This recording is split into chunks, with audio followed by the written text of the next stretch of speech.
effect on Jackie Owens? I'll admit it for that limited purpose. The objection's overruled, but the jury will be instructed not to take Ms. Maxwell's comments for their substantive truth value, but only for any response they might provoke from Ms. Owens. What was the content of the conversation between Casey Maxwell and Jackie Owens? Well, they said, Casey Maxwell says, we need to talk. And Jackie Owens responded, not right now. We can't talk on the phone, you idiot. You think people can't listen to what we're saying? We'll talk at work. Did you ever speak with Casey Maxwell again? Yes, I did. Yes, I did. Following your questioning of Casey Maxwell, what did you do? Well, after questioning Casey Maxwell and finding out information from her, I decided it prudent to arrest both Casey Maxwell and Jackie Owens.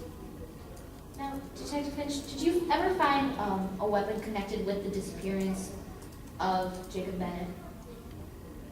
At the marina, no, we did not. We searched the marina up and down. We had divers go off and comb the waters, pull out mud, tear out rotted wood, and we found no weapon connected. Thank you. No further questions at this time. Cross? Yes, sir. Hello, Mr. Finch. Your Honor, permission to approach the witness and retrieve documents. Grant. Now, Mr. Finch, on direct examination, you talked a little bit about these documents, the trifecta agreement and the memorandum, correct? Yes. Now, first, I would like you to direct your attention to the trifecta agreement once again. Now, you're familiar with this document, you testified on direct. Yes. And you're familiar with the way that the partnership was divided. Yes. And referring to that document, you can see that Casey Maxwell had 5% of the company, correct? Yes. Whereas Jackie Owens had 40% of the company. Yes. Now, referring you to the memorandum, you testified on direct that Jackie Owens would be receiving $8 million if the deal went through with dueling lens, correct? In that 1 year, yes. But then, directing your attention to the projected outcomes, you can see that Jackie Owens in the next year would be receiving only $1 million, correct? Objection, Your Honor. The projected outcomes are speculation. Your Honor, I'm only referring the witness to the document and to the information in the document. We are not saying that Jackie Owens would have received $1 million. We're merely saying the document predicts and puts the witness under the impression that she might have. Yeah, counsel, I think this document's already in evidence, so it's fair game for her to cross-examine on anything in it, so overruled. Yes.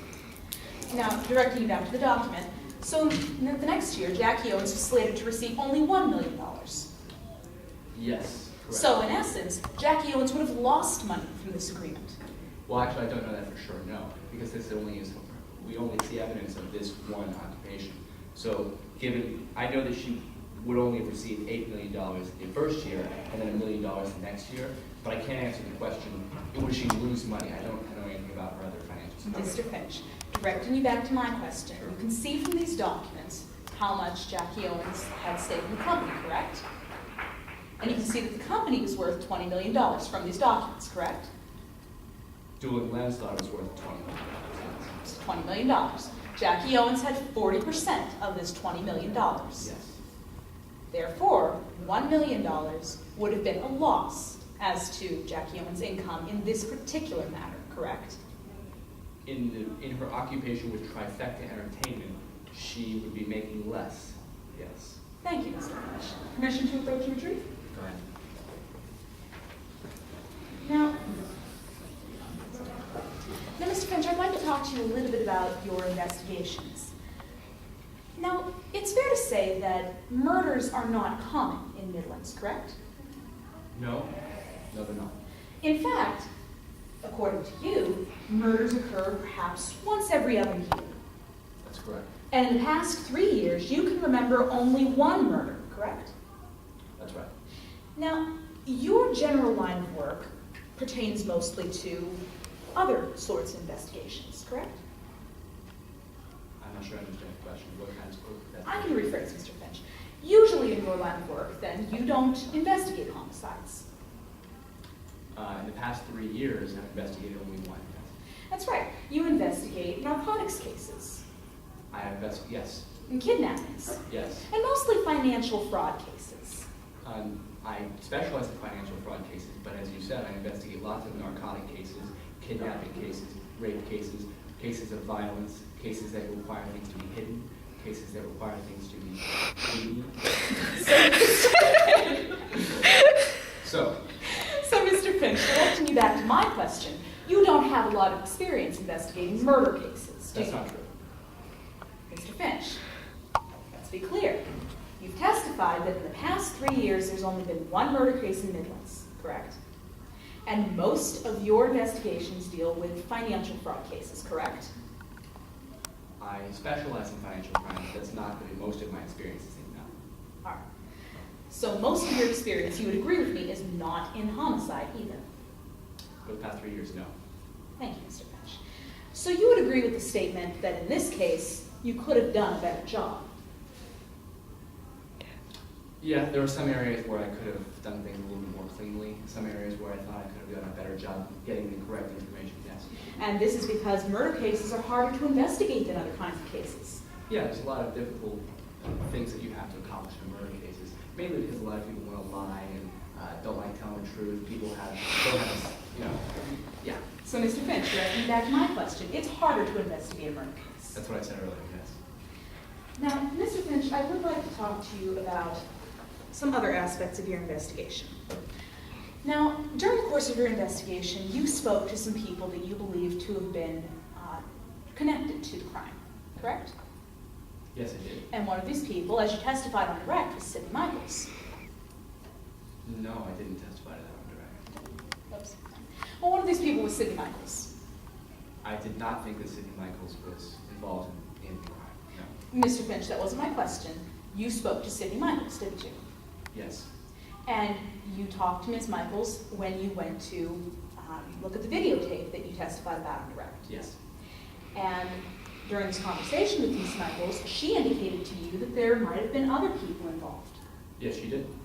Mr. Finch, you didn't investigate any of these other people, did you? No, actually, I gave the job to my trusted colleague, Officer Matthews. Mr. Finch, you didn't go to any of these other people's homes. No, as I said, I gave it to Officer Matthews, who I trusted did a good job with the questioning of the witness. Mr. Finch, yes or no, you didn't speak to any of these other witnesses. No, I didn't. As I said, Officer Matthews spoke with his witnesses. So you can't testify as to what any of these witnesses was doing that night based on your personal knowledge. No, I didn't speak to the witness myself. No. Thank you. Now, on the night that Jacob Bennett disappeared,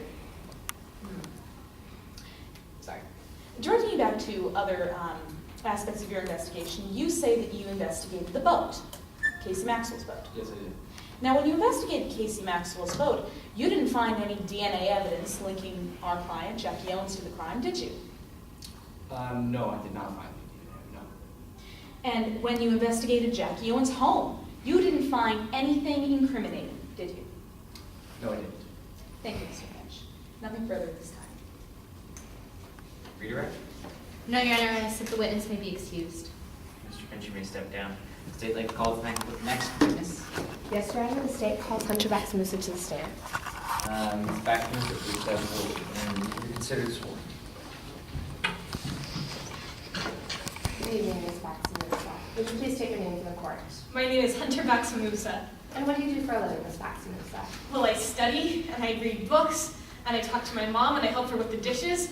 I'd call myself a professional student, really. Great. Now, directing your attention to the night of June 16th, 2008. Where were you that evening? Well, at about 9:30 p.m., I went down to the Midlands Marina at Calkins Cliffs because there was supposed to be a lunar eclipse, and I was so excited. So I was down at Calkins Cliffs. Upon arriving at the marina, what did you observe? Well, when I first got there was nobody else there, which I thought was really weird because I thought that a lot of people would want to be there to see this giant lunar eclipse. It was going to be really exciting, and it was. But after a little while, this car drives up, this Maserati. I have a Maserati on my wall because I love them. Objection, Your Honor, lack of foundation. As to, As to how the witness knows that the car was a Maserati. Your Honor, may I have her? go ahead. Your Honor, this witness has just stated that she has a poster on her bedroom wall, and finally, after she is going to go on to say that she goes and looks at them